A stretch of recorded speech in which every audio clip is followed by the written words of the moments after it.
BVRAM।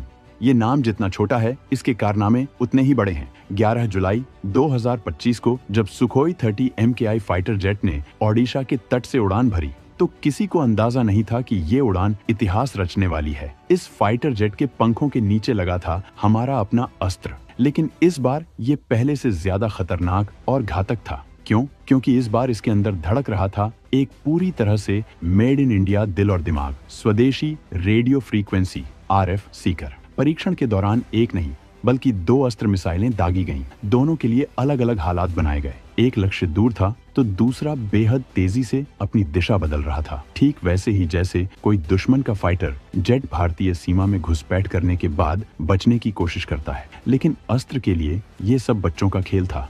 पहली मिसाइल अपने लक्ष्य की ओर आवाज की रफ्तार से 4.5 गुना तेजी से बढ़ी और पलक झपकते ही उसने हाई स्पीड मानव रहित टारगेट को आसमान में ही आग के गोले में बदल दिया। दूसरा लक्ष्य और भी ज्यादा चालाक था, लेकिन अस्त्र के स्वदेशी सीकर ने उसे भी खोज निकाला और ऐसी सटीक टक्कर मारी कि उसके टुकड़े टुकड़े हो गए।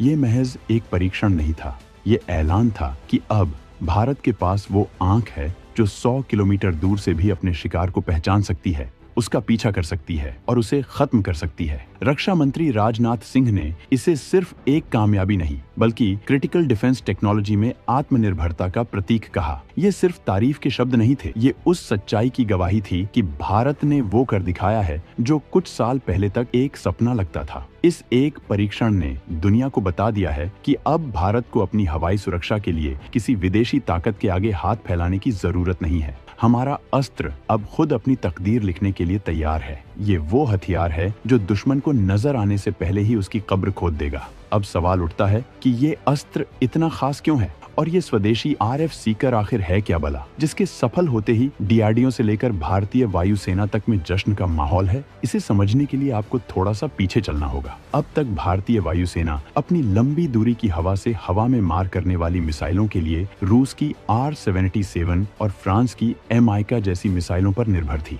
ये मिसाइलें असरदार तो हैं, लेकिन इनकी 2 बड़ा कमियां हैं। पहली, ये विदेशी हैं, यानी हमें इन्हें खरीदने के लिए अरबों डॉलर खर्च करने पड़ते हैं और इनकी सप्लाई के लिए हमेशा उन देशों पर निर्भर रहना पड़ता है। युद्ध के समय ये देश सप्लाई रोक भी सकते हैं। दूसरी और सबसे बड़ी कमी है इनका सीकर। सीकर किसी भी मिसाइल का वो हिस्सा होता है जिसे आप उसकी आंखें और दिमाग कह सकते हैं। फाइटर जेट से लॉन्च होने के बाद यही सीकर अपने दम पर दुश्मन के विमान को ढूंढता है, उसे लॉक करता है और मिसाइल को सीधे उससे टकराने का रास्ता दिखाता है। R-77 और MICA मिसाइलों के सीकर विदेशी थे, यानी उनकी तकनीक, उनकी फ्रीक्वेंसी, उनकी क्षमता सब कुछ दूसरे देशों को पता था। दुश्मन देश इन विदेशी सीकर्स को जाम करने या धोखा देने के लिए काउंटर तकनीक बना सकते थे।